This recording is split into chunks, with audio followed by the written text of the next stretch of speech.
Hi, and welcome to the Living Richly podcast. We're so glad to have you join us again this week. Rob and I can't say how grateful we are that you tune in every week for and support the show. The show continues to grow and reach more people, and we're so glad you tuned in this week, specifically because we are launching into something brand new. Part of the evolution of the show, of course, has been the addition of Kate and Wendy many months ago now. Yeah, some say it's the best thing we've ever done. Some being us. Some have said we should probably retire and just turn the show over to them. But since they came on, they have been tackling not only bringing an important female lens to all of the conversations that we're having, but they've been bringing, addressing very female-centric topics head-on, and I know that's been really meaningful to our listeners and to our audience. And you and I, to date, have not kind of addressed any male-centric topics, and I think we feel really passionate about this particular topic of beyond stereotypes, being a real man. But tell me why, Rob, from your perspective, it's so important for us to tackle this subject on the show. And I think we are excited about this. Big time. You and I, we prepare for all of the episodes. We certainly spend time, kind of behind the scenes for those of you that maybe haven't been involved in stuff like this, which would be most people. We certainly don't just sit down and just wing this. We have notes. We see iPads in front of us with notes on it, but we do a lot of planning. We do a lot of reading. We're both reading some books around this topic. I'm a big believer that the timing now and the opportunity now to have a fresh conversation around what does it mean to be a man has never been better. The timing just seems to be people are ready to have the conversation. We're tired of the same old, the locker room talk, kind of just excuses are no longer really settling for most people. And I think people are at no other time like they are today open to starting to have this exploration around what does it mean to be a man. 100%. I think the strength of the Me Too movement that started several years ago really brought a lot of attention, shone a light into an area of toxic masculinity that really needed to be exposed for what it is.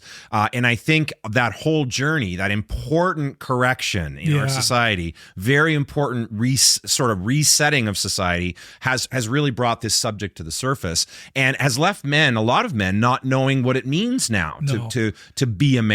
What does healthy masculinity look like? So true. And I do think that there may be some who tune into the show and they're, oh no, here we go, another woke, right? Because another social justice warrior. Right. Yeah. But here's what I'm going to ask you to do before you skip to the next video, before you kind of just whatever you do, just take a few minutes and just hear us out, because we're going to make a case, I think, for why this is important, why it's critical to have this conversation, and why we're not just falling into some kind of, again, liberal trap of whatever mumbo jumbo language, that this really does fucking matter for men to have this conversation. I said a moment ago, there's never been a time when people are more open to it. At the same time, there's never been a time when men are comfortable having this conversation, including today. For most men, the notion of actually talking about what is it to be a man, they're like, and then that's it. And that's right. Right.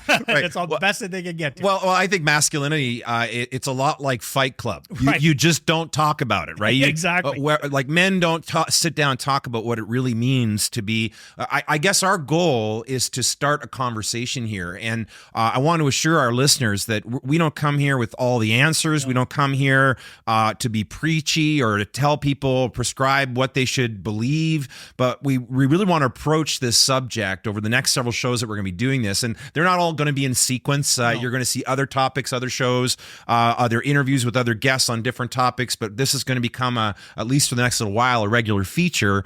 And our commitment is to approach this with humility, to approach it with mindfulness. As a matter of fact, when you and I were discussing our goal around these series of episodes, is to really create a conversation around what it means to be a real man. Yeah. To move beyond the stereotypes that men have been conditioned and socialized to just kind of accept and live really as a prisoner to move beyond all the toxic masculinity bullshit, and encourage a more mindful masculinity. And what I love about that language is, and we're going to use toxic masculinity a lot today are. because we're laying out the foundation for why this matters and the case for why we need to have the conversation. But we're not interested in man bashing. No, not at all. Here's what I love the fact that I'm a man. I love and embrace the concept of and appreciate and so grateful for what I get to experience as a male in this world. We're not criticizing or bashing. We're just in some ways exposing, but we're at least shedding light so that we can at least have the conversation. And again, if you haven't skipped, here's what I'm asking you is at least explore what if we just had a conversation? And that's what this is going to be. These episodes is a conversation around what does it mean to be a man? Totally. And let's face it, from the beginning, the show has been about living your best life. And it's been about, in many ways, in order to do that, breaking free from limiting beliefs, mindsets, worldviews, right? Stereotypes, breaking free from other people's expectations. Well, listen, it's one thing to live your own life and perhaps break free from your family's expectations, but let's talk about society's expectations. And when we talk about masculine stereotypes or archetypes that have kept us trapped, when we talk about toxic masculinity, it's often made up of societal structures that have been shaped over time that really kind of define for us what masculinity ought to look like. Mindful masculinity, like anything mindful, means I'm paying attention and I'm saying, is there a better way? Is this what I'm choosing, or am I just living according to the construct? Yeah. And what we want to be encouraging folks is to engage with us in this conversation. Yeah. To look at the constructs that perhaps are holding us back and maybe embrace some better ones. It's interesting. There's so many, and certainly the research supports this, is that there are so many men right now feeling lost. Oh, yeah. They don't know what to do. They don't know how to get there. They don't know, and it was interesting because one of the books that we're both reading that it just been absolutely, real formative book for us is the book For the Love of Men by Liz Plank. Yeah. And she shares some stats in there around, she starts on one of the chapters sharing the stats around the percentage of men who, when lost, won't ask for directions, right? It's like 90% or whatever of men. Well, listen, that now. Any woman listening to the show right now knows what it's like when a man won't ask for directions. Right. We will drive around for an hour and a half before we would ever pull over and say, how can I get to the, And she makes the argument that we even see it in business, and we certainly know this, is that business, a male manager is afraid to ask for help or afraid to ask for support because it makes them look weak. Right. And you're supposed to know everything. And so all of society keeps us from asking the questions. And yet here's what we know. And so she has a great quote in there. She says, if men can't ask for directions, how the hell are they supposed to ask for directions in how to be a man? Right. How to figure out this stuff. And so that's part of what we want to do is we want to just explore what does it look like and how do we get there?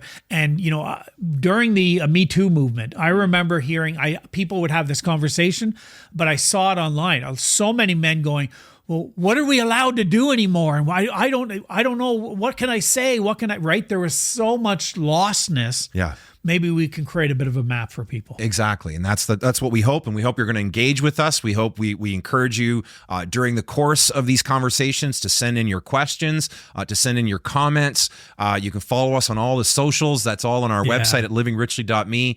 We really want to engage you in a conversation. And we actually, we do have a great Facebook group called the Living Richly Nation on Facebook. It's a private group, nearly 300 members as of about this timing here. And we asked them in preparation for this show, you posted in there and asked them, what toxic masculinity means to them. And several of them gave us some incredible feedback. It was so, some of the one-word answers, mansplaining was something that somebody said, bullying was another one, male chauvinism was another one, or someone who's unable to stand in their own truth. Oh, that's a good one. Someone unable to stand in their own truth. You talk about, we just talked about a moment ago, how so many of us are living our lives according to somebody else's script. Well, toxic masculinity or any construct not of our own making is not standing in our own truth. So I absolutely love that definition. Sophie Parisian, who was on the show just a few weeks ago, phenomenal leader, and such an incredible person.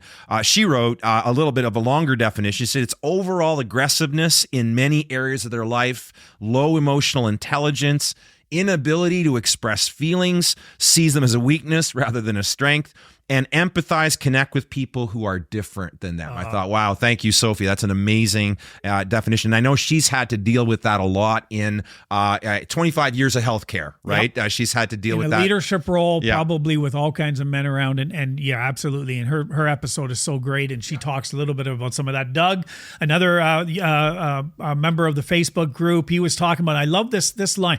It's when men seek, require, or take from a woman, or believe that something is due from a woman simply because he is a man. Yeah. Ooh, there's a simple definition. Really good. He added misogyny, and patriarchy, and chauvinism, and machoism, all the keywords, all that stuff. And then finally, Tammy said a set of social guidelines of how men should act and the negative consequences it brings. So we thank the Living Reality Nation for their input, and I think that really helps us understand a little bit more what we mean by toxic masculinity. Yeah. And, I know that when we first started exploring this, I was like, I'm good. I'm good with this. And while I do believe that I have an appreciation. We don't know what we don't know. Right, we do not. Until it gets pointed out. And it was interesting. It was another quote from Liz where she talks about if you're having a conversation with someone, they say, I don't struggle with toxic masculinity at all. Like, I'm really comfortable in my manhood. Just hand them a bouquet of flowers and say, hey, just stand here and hold this for a little while and see how awkward most men get, right? At the notion of flowers. I still remember holding my significant other's purse, and there was years where that made me feel very uncomfortable. It's funny. I just saw it, and I laughed because I saw it on Twitter the other day, or on X, or whatever you're calling it today. This guy is genius, and it was his wife hands him his purse as she goes into this store, and he immediately finds this garbage bag, and he does this big kind of thing and puts it in the bag. Now he's just holding a bag. He's holding a bag, right? He'd rather hold a garbage bag than to be seen holding his wife's purse. Oh my God! Yeah. God forbid that you would do that. Yeah, there's some traditional language phrases, right? Because whenever a construct whenever a philosophy or a way of thinking takes hold in a society, it comes associated with language. There are phrases and sentences and descriptors that become part of the common vernacular, and there's a few of them here that really stand out for us as we were preparing for the show. And the first one is, boys will be boys. Boys will be boys. Boys will be boys. And it's set in almost like a passive resignation of giving them license to behave in all kinds of ways that are inappropriate. It allows for sexist behavior and chauvinistic behavior and arrogant behavior and aggressive behavior. And it's just waved off as, well, boys will be boys. Right. And I remember sharing, I sent you a screen grab of a quote, and I don't remember who says this quote, but I just think it's absolute brilliant around this. It says, why don't we say boys will be boys when a man wins the Nobel Peace Prize?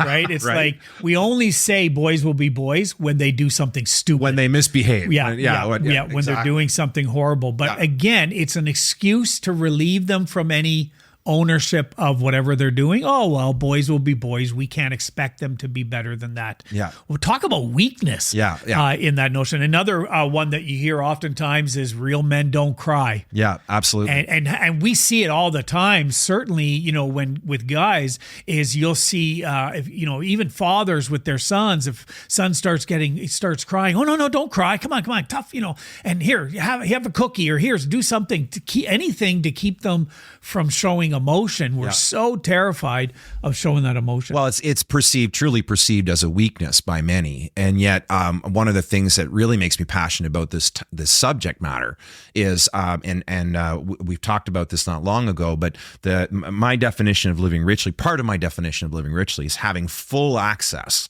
to all of the resources of the mind, heart, spirit, and body. And I think a lot of men can only access a couple of those. They know how to access their mind. They do that on a pretty regular basis, and we are fixers, and we are the tacticians, and we think a lot.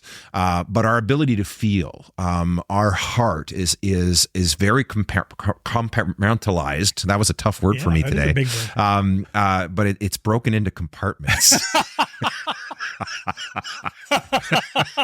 Folks, been a long day. I'm just going to go with the word that's easier to say. All right. But let's face it, a lot of guys are emotionally cut off. Like they don't know how to feel. They're uncomfortable with their feelings. And what a horrible thing to think that this gift that we've been given to be able to enjoy life fully, and we somehow only can access probably rage, anger, and joy to a degree when we joke around with each other, but we're missing so much of that expression. I remember as I've gotten older, and that was cute. Boy, you are tired today. That was like, and you are old. Listen, anything over 3 syllables, and I think I'm going to use an alternative definition. Steve, you appreciate it. Yeah. There we go. When Steve and as we got older, one of the things that has happened is I now cry during commercials. And it's an old guy's thing. Hey, we're here talking about old masculinity. Yes, old masculinity is you know. But there are times a commercial comes on, and I remember the first couple times I was like, what the hell is this? I'm leaking. I'm leaking from my Wendy, there's something wrong with my eye. My eyes are broken. They're leaking. But I can remember the first couple of times I'd be watching, I don't know, Tim Hortons commercial, and it's the story or whatever. And I find myself choked up. And I right away, what's wrong with me? I must be having a breakdown because I'm getting emotional over commercials. But it's just not even allowing ourselves to be okay with just being touched in a moment. Yeah. Yeah. And this leads to, and we'll get into emotional stuckness a little bit more later on. And we're going to be obviously exploring that one because it's a major, major issue for men. Another one that we certainly see a lot is the alpha male. Right. Man. I'm the man's man. Look at that guy. He's a man's man. He goes 6 weeks. What the hell does that mean? The man's man? Right. It's the guy who goes jacked. He's jacked. He probably goes down and cuts down trees to make toothpicks. Why'd you pick trees? He cuts down trees. The alpha male's a lumberjack? Like this? Well, he is. Paul Steve, Bunyan. help us out here. He's Paul Bunyan. Okay. Okay, all right. Paul Bunyan. And what was his ox's name? Blue. Yeah. The ox. He wrestles bears and, and he just, runs into buildings and saves people. We have this notion of the man's man is tough, strong, silent type, strong, right? All of the things that we've addressed some of those even, but we see the concept of, that's a man's man. In other words, that's who I want to idolize. The guy might be fucked right up. Right. But we see it that way. What's another one? Well, be a man about it is another version, or man up, right? You need to man up, which is implying that you're being weak or you're not being strong enough. And I remember hearing not long on a podcast and I'm going to forget the guy's name, but he said, "How about we change that to human up? It's not about manning up. Manning up implies, again, you're not being enough. You're not showing up in that alpha male way, that dominant, aggressive, strong way. We need to redefine strength. I love how Don Lachance recently helped us talk about or discover that often it's not so much about strength, but about courage. And those are two very different things. But man up really is it's degrading. It's condescending. But human up means rise up to your full potential, whatever that looks like for you, right? So that's an important one. This next one, we struggled with whether how we were gonna say it, whether we were gonna say the phrase or not. We even reached out to Kate and Wendy to say, what do you think? Yeah. How's this gonna be? We talked to Steve about it, and then we thought, no, this is legitimately Can we talk about don't be a sissy, don't be a pussy, right? Because we don't use sissy. That's the softer version. Guys, that's what they say. That's what they say to each other. You say it in the locker room. You say it at school and high school. The number of times I say it with my guy, buddies at times, but it's a concept that we say, and which is ironic and like bizarre. Like, can we talk about this for a minute? Like, seriously, when you think about that statement, again, it's condescending. It's very degrading, and especially to women. But it's implying that a man is weak, that a man is a girl, right? It has that implication. It is just so condescending and so arrogant. And yet, when you think of that part of the human anatomy, it is one of the strongest, life-giving. Literally life-giving, birthing, giving life into the world, right? A lady by the name of Cleona Elliott said, telling someone they're weak is not very constructive in the first place, but based on anatomical design, it would be more fitting to call someone a testicle or a ball instead of a pussy. Because you want, like, kick a guy in the nuts, right? And he bends over and he's done, right? Yeah. But it's just so funny how we have made that now a thing of weakness, when actually it's a sign of strength and life. One of my favorite clips, and I shared it with you in preparation for today's show, is a little comedy clip by Trevor Noah, in which he talks about that the phrase "don't be a pussy," and he talks about how that's the strong, the strength, all that what we just said about it. And then he says, then you take the penis, you just gotta hit it wrong and it breaks, right? it's like, and that's the whole notion of what's here. And it's because really what they're saying isn't about the part of the body. They are literally just saying, don't be like a woman. Don't be a girl. Don't be a girl. Yeah, it's so wrong. Men don't show weakness, right? That's very similar to the emotion piece, but the weakness side is why often men don't ask for help, or they suffer in silence. And we're going to give some stats in a little bit about the results of that. But men don't show weakness. Don't let them see you sweat. I mean, that's probably one both men and women can relate to. But for men, there is the alpha male thing plays in there. If I admit that I need help, then I'm at the back of the pack. I'm weak. I'm going to be looked down upon. And so men will do everything to hide. Men struggle with vulnerability far more than women do. And yet both you and I, when men are away from the pack, and you get them one-on-one. How many times have you, I know for me, this happens regularly, but how often has a strong man sitting across from us on a Zoom call or across a table somewhere, broken into tears over what they're struggling with and what they're facing, and has become vulnerable in that moment, only to pull it back immediately because they're so afraid that they're demonstrating weakness, and yet vulnerability is actually a superpower. So let me tell you a story around that I think is pretty powerful. I, of course, in my former life was the pastor at a biker's church, was very much involved in, and certainly worked around some of the strongest, toughest, roughest biker, literally outlaw bikers. Some of the classic, what we think of, whether it's Hell's Angels or all of them. I had opportunity and would spend time in the clubhouses. You of lived all on of the these. edge, buddy. Well, I really did get a chance to spend some time with people we would think of, no, there's a man, there's a tough guy, right? And all this kind of stuff. And I remember sitting with a Canadian guy who had been down in the States. The club that he was a part of in the States had sent him to Ottawa because there was a lot of heat on him down where he was from, and he came to Ottawa, and he was coming in to talk to me. He shared some horrendous things that he said. I won't get into sharing any of them publicly, but shared some things that were horrendous what he did to some people, and breaking down in tears. And he said this is the only place where he wanted to get out of that world, but he would share how these stories and just say, I can't even share that I'm struggling, or he talked about the nightmares, waking up screaming in the middle of the night, thinking of the people that he's harmed, all of these emotional things, and had zero outlet for it. And he was trying to figure that out. And I spent so much time with this individual, helping them just kind of start to get free from that. And I think I've lost touch with him to this day, but I know that he was on the path to finding that freedom. Yeah. They don't know how. That's an extreme version, but it's true of all of it. We don't know how to express that emotion, and yet when we're one-on-one and we're given permission and safe place, it comes out. It comes out. We don't even. What am I doing? How am I doing? And all it takes is for all it takes is for one to go first. All it takes is for one man to show vulnerability, to be willing to show up authentically, to admit that they don't have it all together.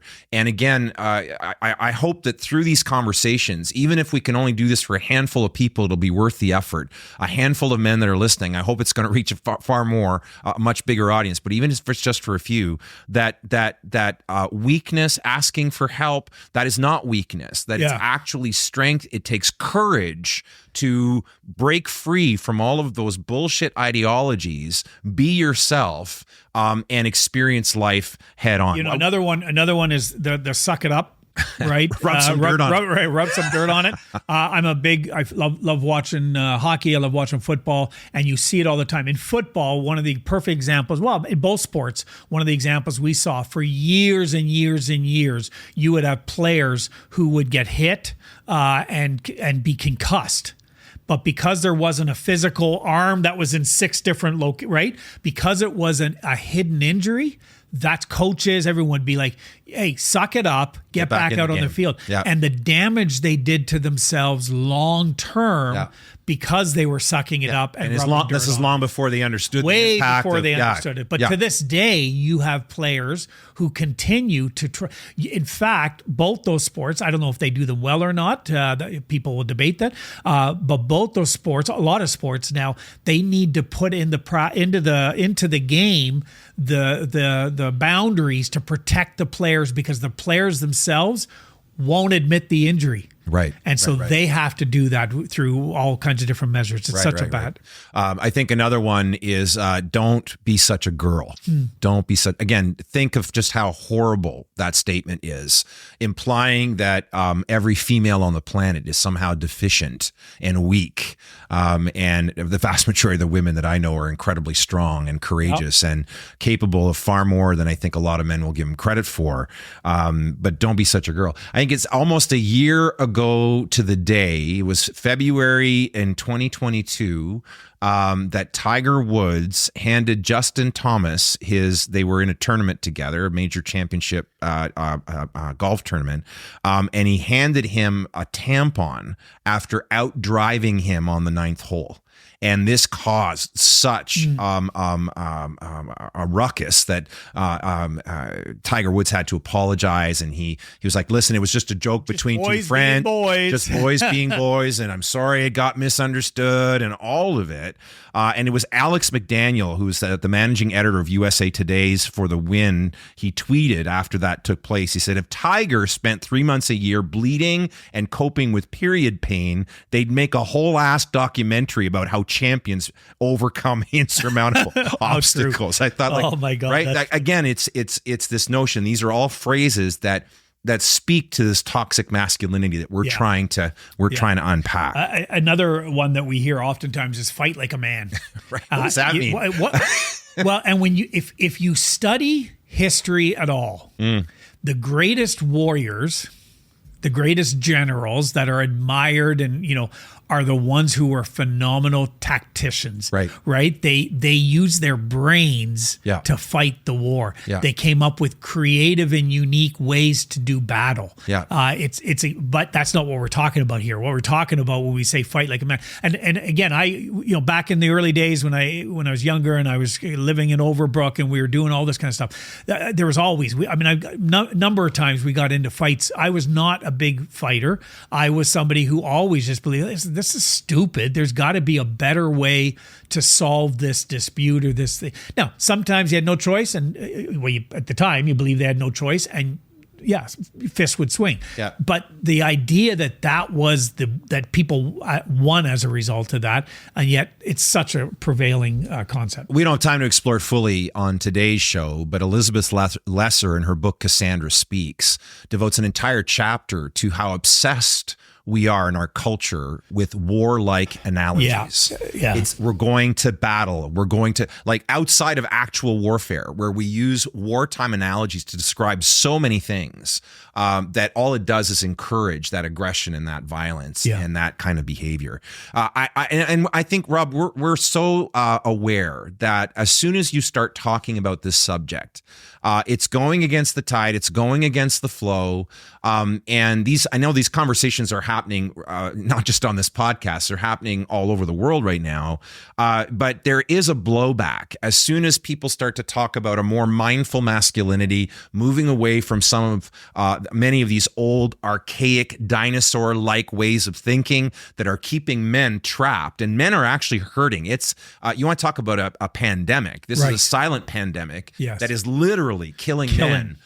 All around the world, leading to shorter lifespans. The suicide rates, mental health issues, leading to deep relationship issues, aloneness, and we're going to talk about some of that impact. Yeah. But as soon as you start to talk about it, the institution you talked about earlier, like you before we started these conversations, like, I think I'm good. Yeah. I think I'm good. And then I know for me, same. But the more I read about it, all of a sudden I start to get more educated. I start to realize, wait a second, I still have some stuff I need to shed here. There's some things I need to let go of.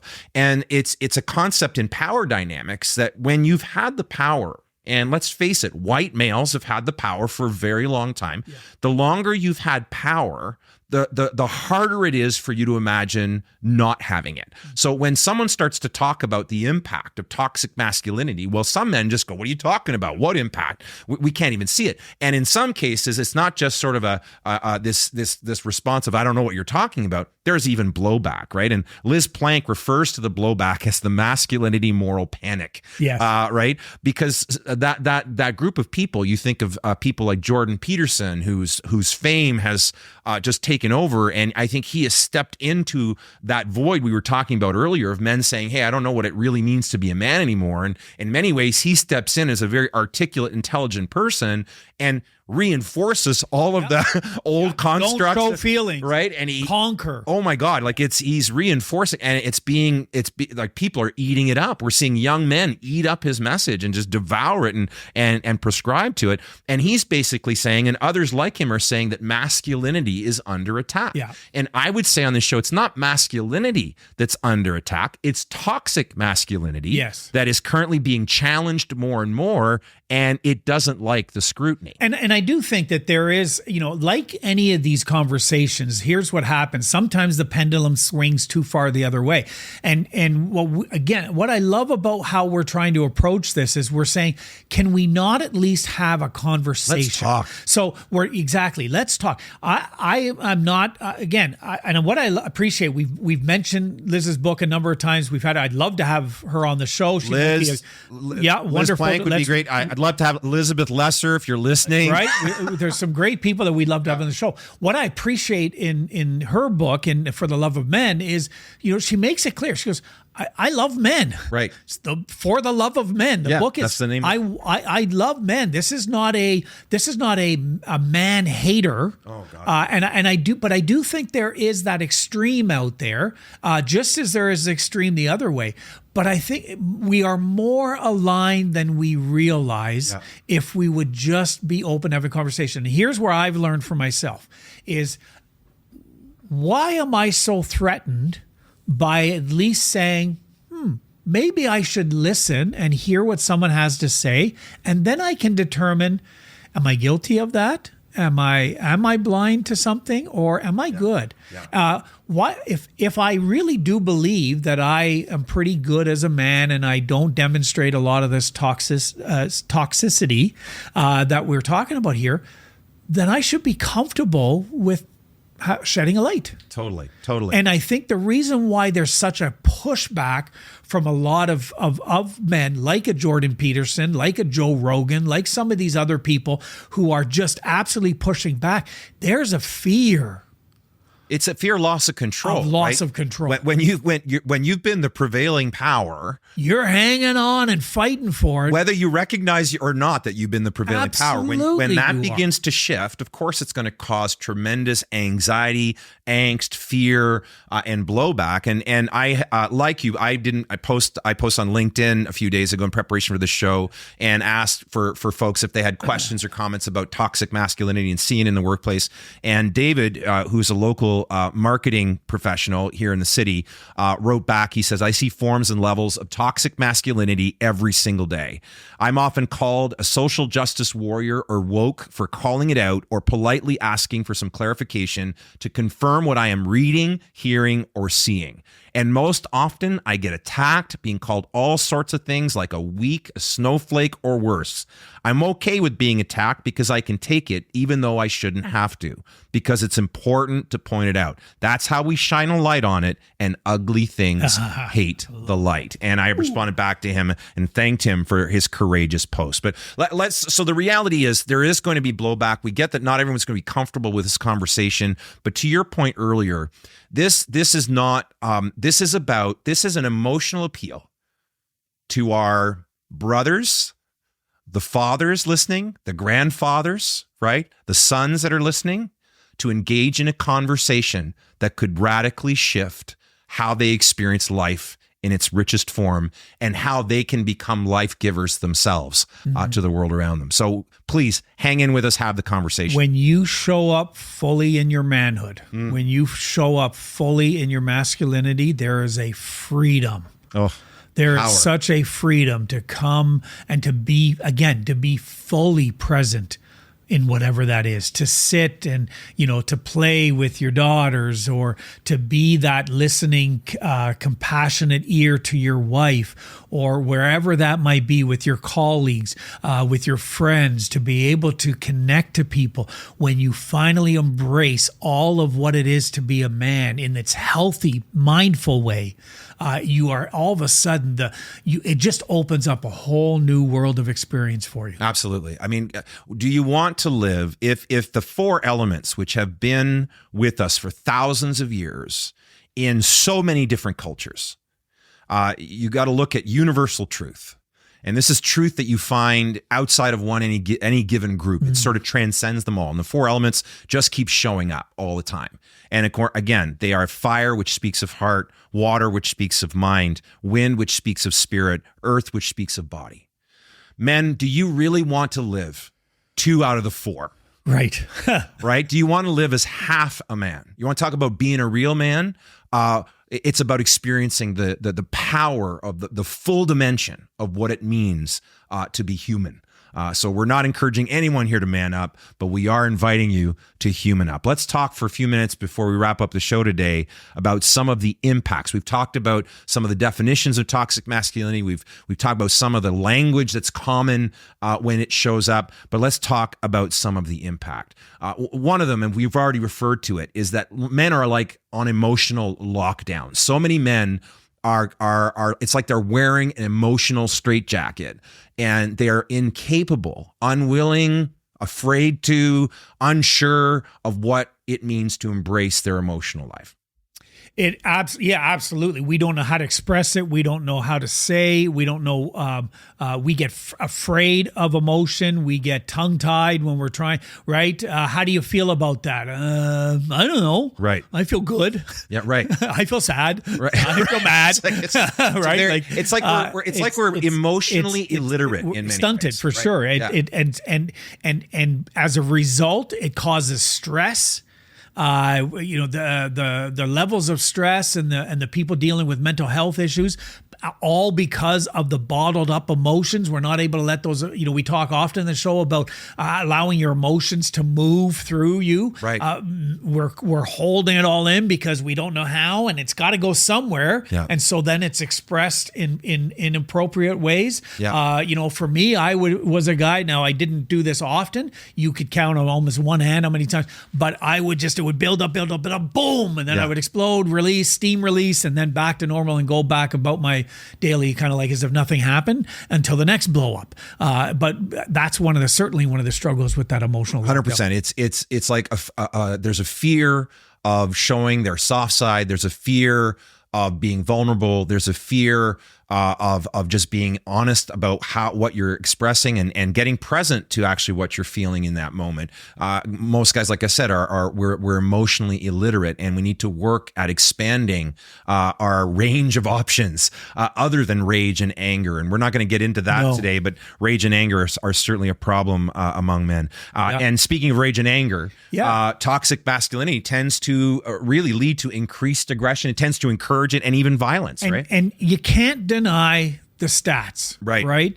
The statistics tell us that almost all violence, certainly gun violence in the States, we certainly don't see that to the same degree here in Canada. But even you track any of the gun violence that happened in Canada, almost all of the mass shootings are done by young white male. Right.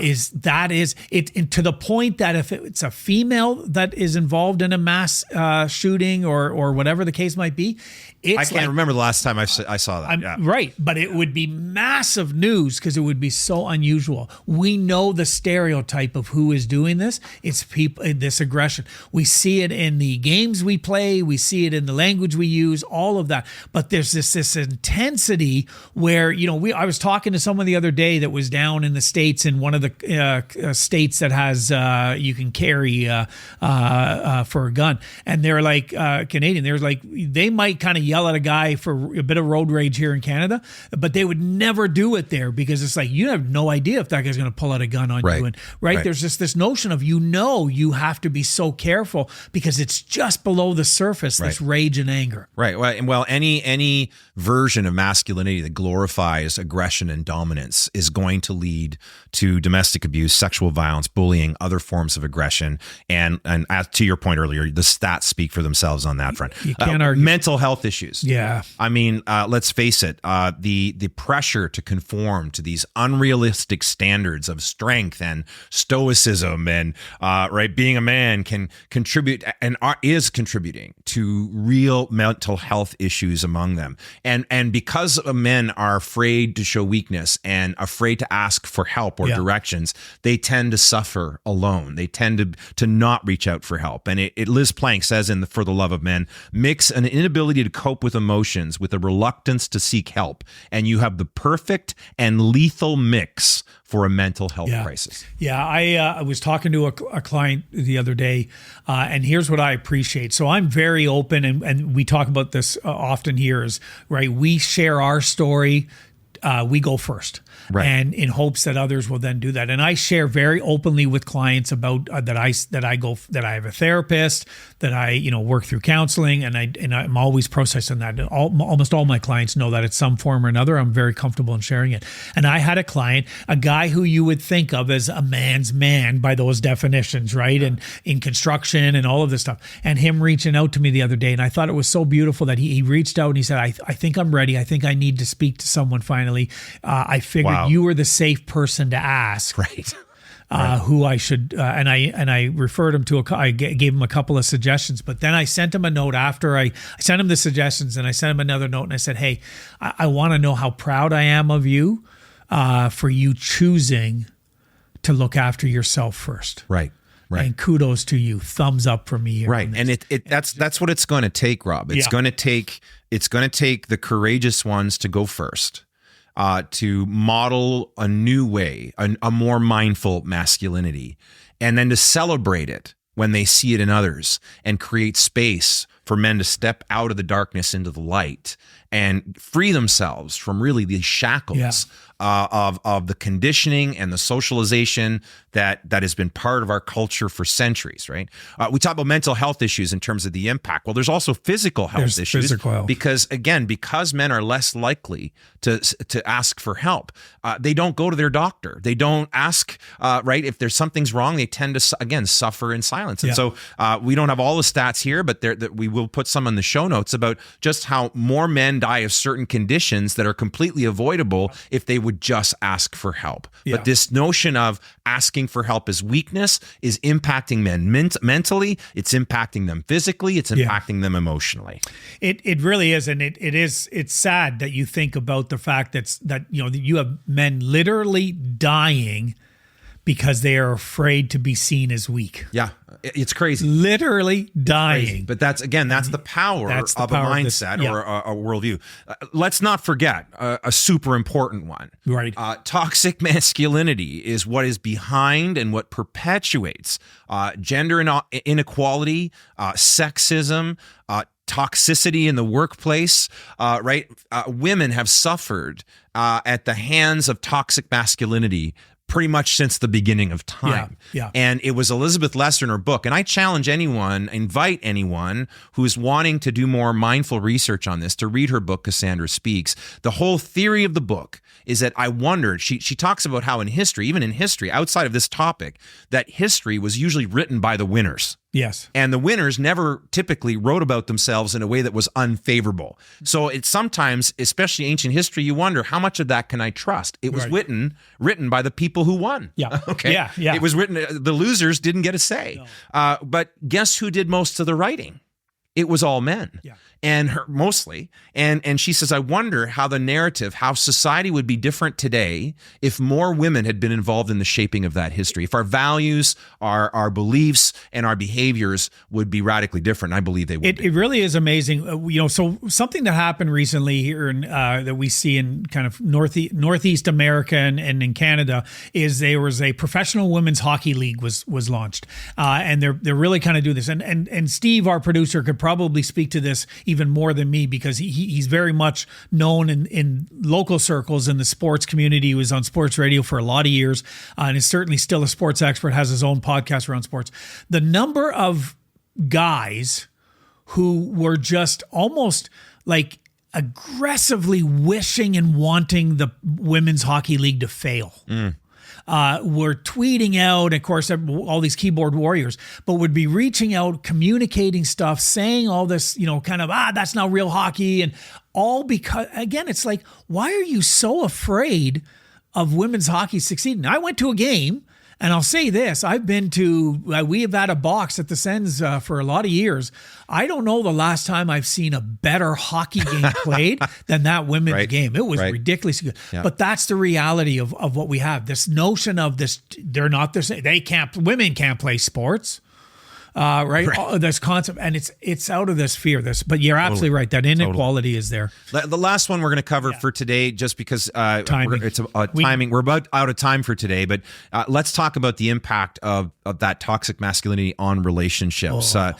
When you think that the expectation for men is to always be in control, to be emotionally detached, and the sole provider, right? And we're going to talk about some of the archetypes. One of the archetypes is the provider, and that's problematic.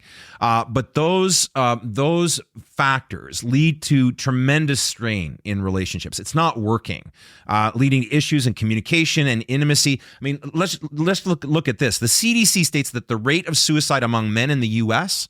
is 4 times that of women. That was in 2022. And in Canada, suicide rates among men are 3 times that of women.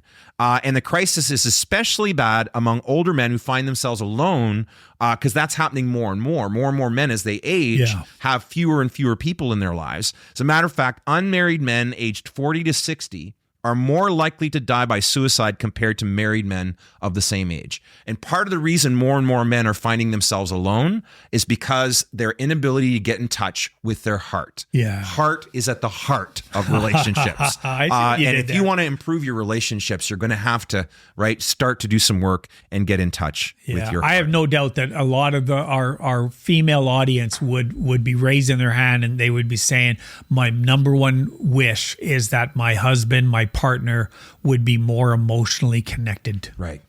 It is a cry. Totally. And again, to our brothers, the sons, the uncles, the grandfathers listening, we hope that you will continue to join us in these conversations. Today was an attempt to just kind of expose some of the toxicity of the masculinity that so many people have embraced. And I want to remind you as we wrap up of our goal in these series of conversations is to create that conversation about what it means to really be a man.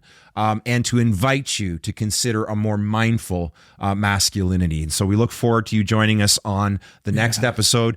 Listen, as always, we sharing is caring. We invite you to, we'd love for you to like, share, subscribe to the show, but share this out. We believe that this is going to help men perhaps begin to rethink their approach.